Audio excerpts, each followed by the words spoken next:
Assalamualaikum warahmatullahi wabarakatuh. Innal hamdalillah nahmaduhu wa nasta'inuhu wa nastaghfiruh wa na'udzu billahi min shururi anfusina wa min sayyiati a'malina. May yahdihillahu fala mudhillalah wa may yudlil fala hadiyalah. Asyhadu an la ilaha illallah wa asyhadu anna Muhammadan abduhu wa rasuluh la nabiyya ba'dah. Allahumma shalli wa sallim wa barik ala sayyidina maulana Muhammad wa ala alihi wa ashabihi wa ummatihi ajma'in.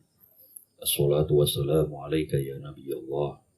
Assalatu wassalamu alaika ya Rasulullah. Assalatu wassalamu alaika ya Habiballah.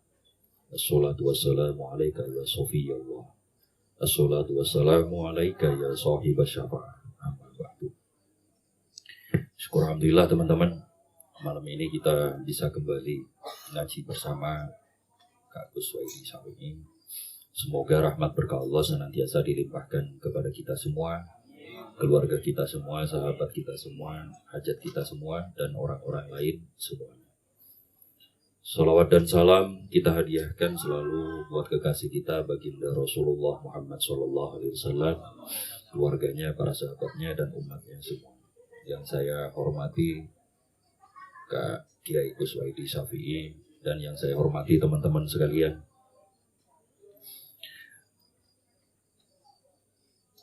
Teman-teman sekalian, selain perkara peperangan yang dilakukan oleh Kanjeng Nabi terhadap orang-orang yang memusuhi beliau, jadi Kanjeng Nabi itu tidak pernah memerangi orang yang tidak memusuhi, tidak mengancam, tidak merusak, dan tidak mengkhianati perjanjian. Kita bisa melihat dengan terang dalam Piagam Madinah ya, bahwa semua orang diakomodir oleh Nabi asalkan mereka itu tidak khianat terhadap kesepakatan bersama. Oke, selain perkara perang tadi,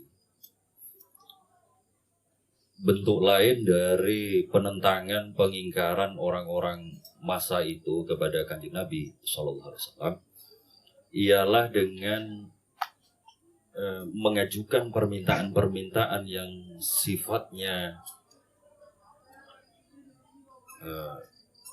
bisa dikatakan mencemooh, bisa dikatakan ngeledek, dan sebagainya. Di antara yang mereka lakukan itu ialah terkait dengan Al-Quran. Gitu ya.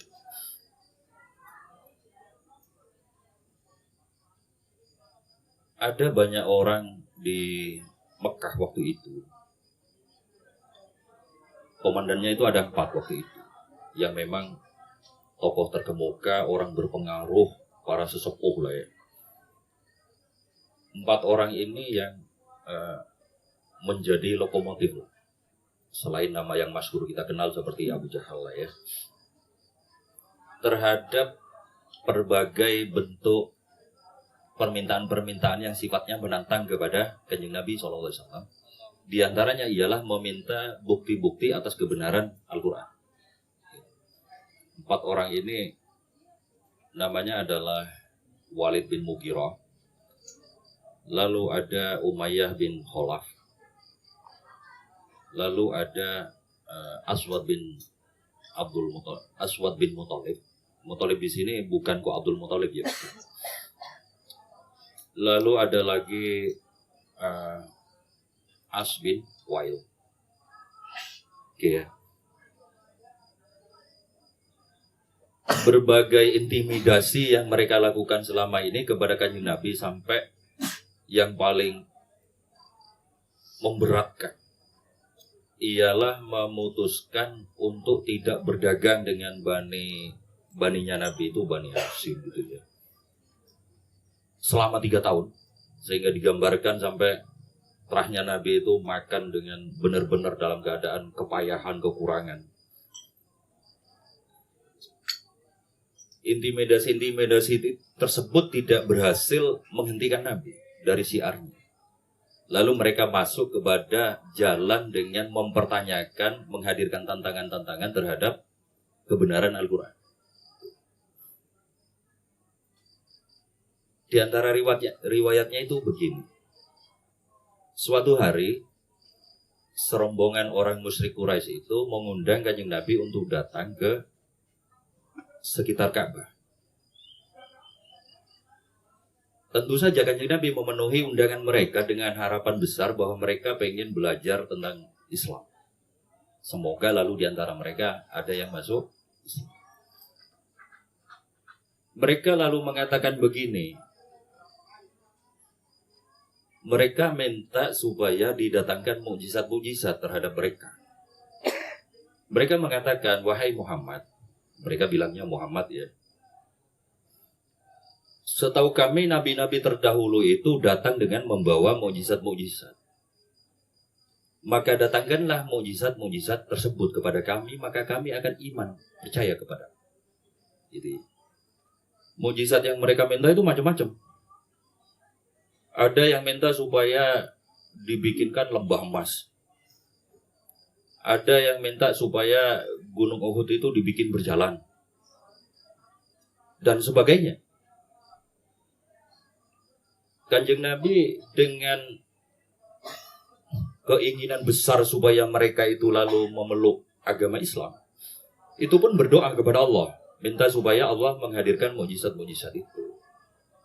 Lalu Allah menurunkan ayat Al-Quran yang diantaranya mengatakan bahwa Allah akan memenuhi permintaan mereka terhadap mukjizat itu. Tapi jika mereka kemudian kufur, Allah akan menimpakan azab yang sangat pedih yang tidak pernah datang kepada umat sebelumnya. Yang kedua, jadi Nabi ini dikasih dua opsi sama Allah ya. Yang kedua, Allah memberikan opsi kedua berupa atau engkau memilih, Allah akan membukakan pintu taubat kepada mereka selamanya. Itu. Kalau Al-Qur'annya mengatakan bahwa walaupun mukjizat-mukjizat itu didatangkan, mereka niscaya akan tetap kufur dan ingkar. Gitu. Yang dipilih Nabi Muhammad itu yang kedua. Yang dipilih ya nggak kebayang kalau dipilih yang pertama. Mungkin kita nggak ada. Iya tak? Yang dipilih ya betapa Kanjeng Nabi Sallallahu Alaihi Wasallam ini benar-benar rahmatan lil alamin. Pilih yang pertama wis ra ono arko. Betul gitu. Nah, di lain riwayat disebutkan bahwa mereka tetap mendesak supaya Kanjeng Nabi itu menghadirkan mukjizat. Kanjeng Nabi lalu berdoa mohon kepada Allah supaya dihadirkan mukjizat. Lalu oleh Allah dikabulkan satu mukjizat itu, tanda petik mukjizat berupa bulan itu lalu dibelah jadi dua. Bulan. Satu sisi dimunculkan di sebelah Gunung Sur, sisi lain di sebelahnya lagi Gunung Sur. Dan orang-orang musyrik Quraisy melihat itu semua. Bahkan orang-orang Yasrib, orang-orang Madinah ya, yang ketika musim haji itu lalu ke Mekah, mereka juga bercerita bahwa dulu kami pernah melihat bulan itu ada dua. Tapi apa yang terjadi? Tetap saja mereka ingkar.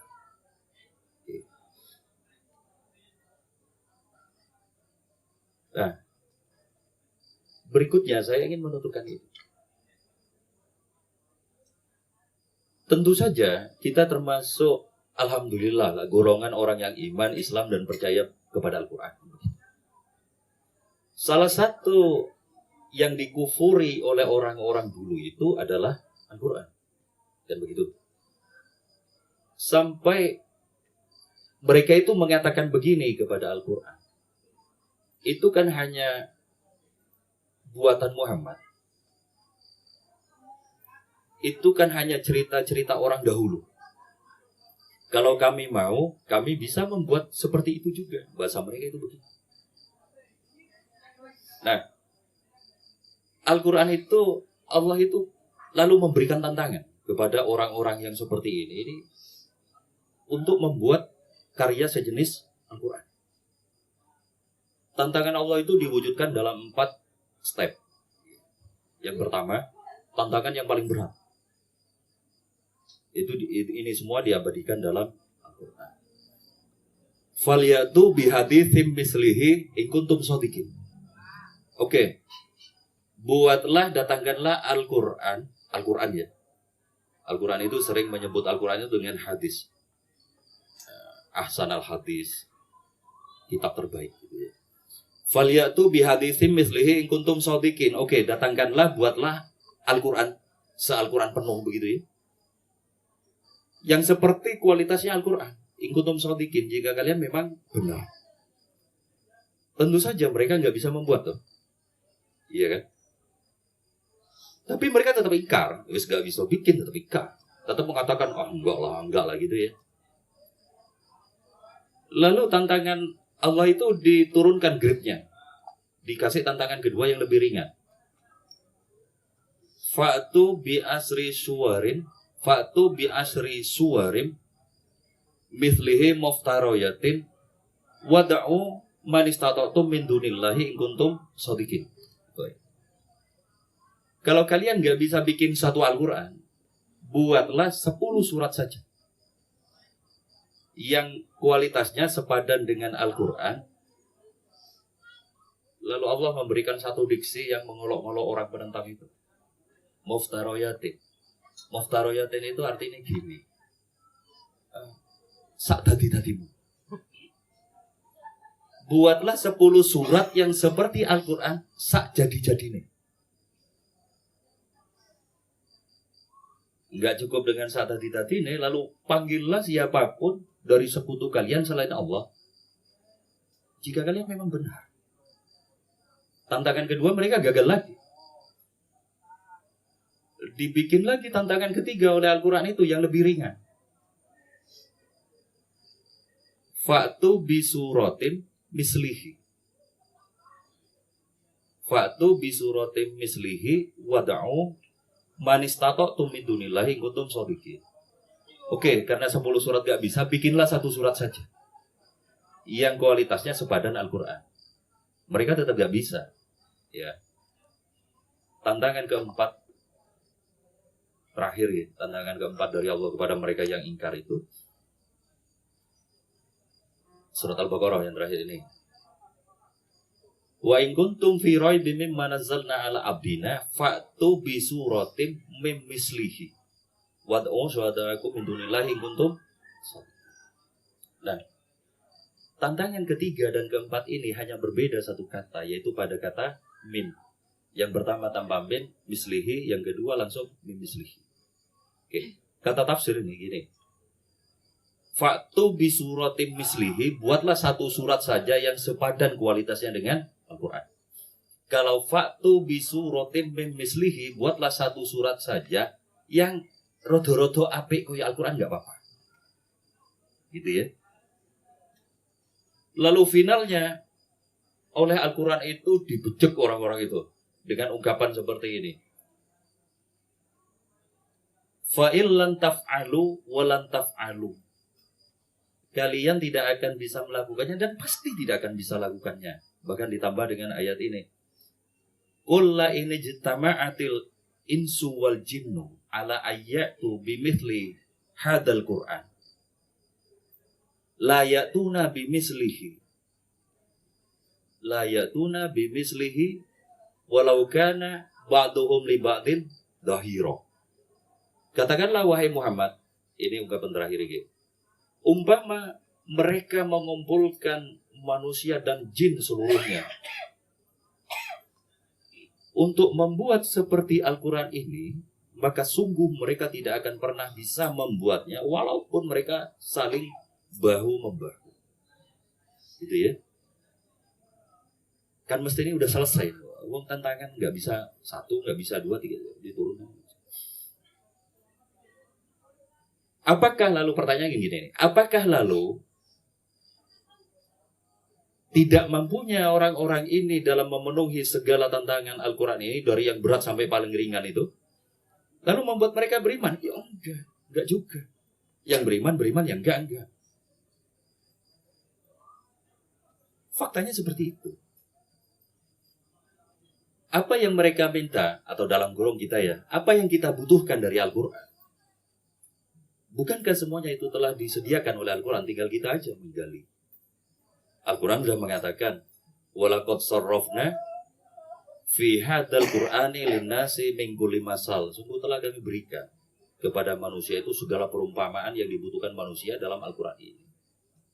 Tapi kan gini, di antara musabab menyangkal Al-Quran itu, ini mungkin ini refleksinya buat kita nih. Wa kana aksarun nasi wa kana al-insanu aksaru sayyin jadalah. Ini pas buat kita ya. Akan tetapi manusia itu kepada kebanyakan hal itu senangnya mendebat. Kira awak dhewe banget ya. Nggih boten? Mari hati-hati bahwa ini muasal dari lunturnya tadi itu, atau bahasa zaman dulu itu ingkarnya mereka. Contoh gitu. Ini udah terjadi di kita gitu. Ini saya cuma ambil contoh gitu. Jangan ampun tersinggung. Nah di sini enggak, insya Allah enggak. Al-Quran bilang begini, misal kita ya. Wala yadribna biarjulihinna liyulama ma yufina bin zinatihinna. Wahai kaum perempuan, ya laki-laki ada mbak, nanti ada juga. Jangan kalian menghentak-hentakkan kaki dalam maksud untuk menunjukkan perhiasanmu yang mestinya disembunyikan. Itu Al-Quran tuh ya. Udah saya ki joget nang TikTok. Nggih boten. Joget. Bukan hanya menghentakkan kaki. Ngapain dihentake? Ngapain ya? Tadi PT maju mundur akhirnya. Nggih boten. Itulah. Sampean dagangan, kau ingin sukses ya? Kan mesti begitu tuh. Al-Quran bilang begini.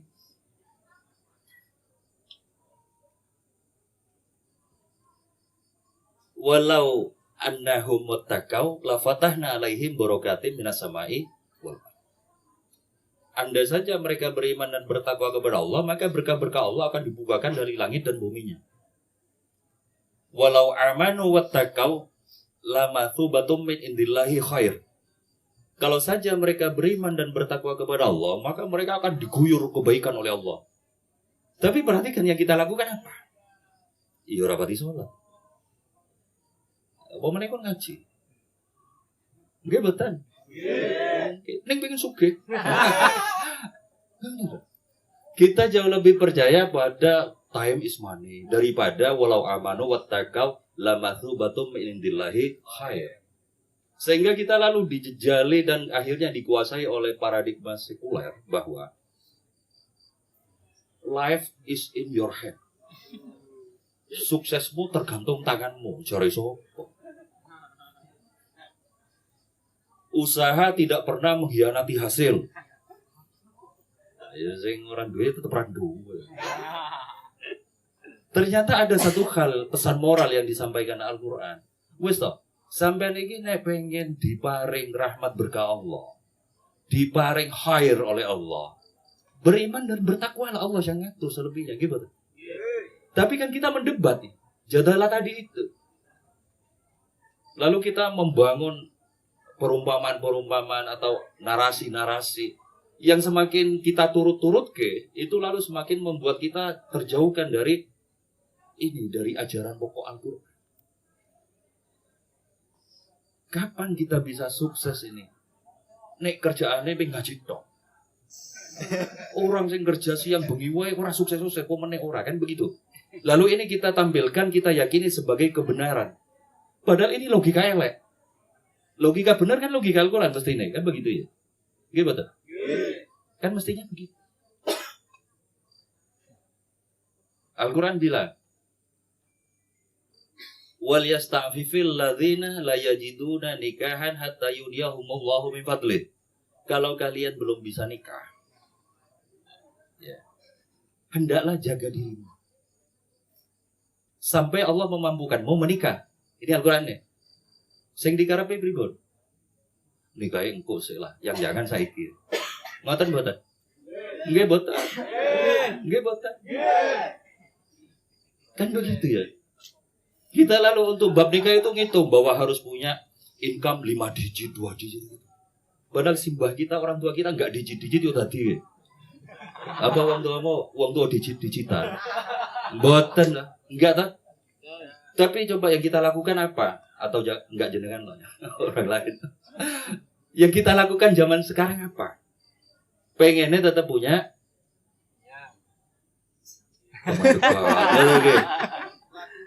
Pengennya tetap begitu-begitu. Tapi nikahnya entar-entar dulu.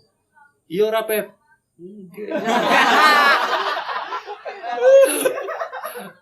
Nggih betul. Lalu kita bikin narasi nih, perhatikan. Ini saya hanya ambil contoh ya. Kita lalu bikin narasi logis, meyakinkan. Padahal iki welek. Untuk sakinah mawaddah warahmah. Harus punya kesiapan psikologis. Ini terkait dengan umur, padahal umurnya wis 30. Iki kurang mateng ngopo? Wis meh kita ora karuan. Lalu harus punya fondasi ekonomi yang mantap. Nggih betul. Padahal Kanjeng Nabi sederhana mendefinisikan nikah niku. Tarkuz zina. Itu. Ya ma'syaros sabab man istata'a minkumul ba'a falyatazawwaj. Wa man lam yastati' falyasum. Maksudnya poso di situ bisa poso lahiriah, bisa poso wal yasta'fif tadi itu. Kita wal yasta'fifnya enggan, yang aneh enggak, nikahnya nanti. Lalu kita kemana-mana ceramah tentang Al-Quran. Berikut. Oke. Lalu kita menciptakan begitu banyak narasi, argumen-argumen, ya. Yang argumen-argumen itu sesungguhnya tidak lebih dari dhanun, prasangka kita. Yang itu udah dikecam oleh Al-Quran. Wa ma yattabi'u aktsaruhum illa dhanna. Inna dhanna la yughni minal haqqi syai'. Kebanyakan kalian ini hanya memperturutkan prasangka. Padahal prasangka itu tidak akan menghantar kepada hak. Ya begitu. Nah, teman-teman, terakhir nggih. Iya, mari pelan-pelan kita syukuri bahwa kita alhamdulillah diparing masuk ke golongan orang yang iman dan Islam, iman kepada Al-Qur'an. Nggih. Alhamdulillahirabbil alamin. Yang kedua, mari rada dikurang-kurangi jidal-jidale terhadap Al-Qur'an itu. Digedheke taati.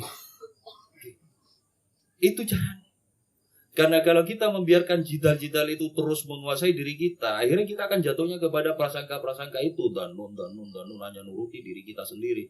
Padahal itu justru semakin menjauhkan kita dari Al-Quran itu sendiri. Begitu. Nah, semoga dengan jalan begitu, ya, lalu kita sampai kepada atau diperjalankan oleh Allah kepada suatu posisi di mana kita semakin benar-benar tunduk dan taat kepada Al-Quran ini. Lalu kita bisa meraih apa yang disebutkan oleh Al-Quran itu sendiri. Ya ayuhan nasu qad ja'atkumul. Ya ayuhan nasu qad ja'atkum mau'idatum mir rabbikum wa shifaa'un lima fis sudur, obat bagi hati, wa hudan dan petunjuk, wa rahmatun lil mu'minin, rahmat bagi orang-orang yang beriman. Nggih, teman-teman, saya kira itu nggih, semoga kita senantiasa dalam bimbingan taufik Allah Ta'ala. Amin ya rabbal alamin. Walafu minkum. Wassalamualaikum warahmatullahi wabarakatuh.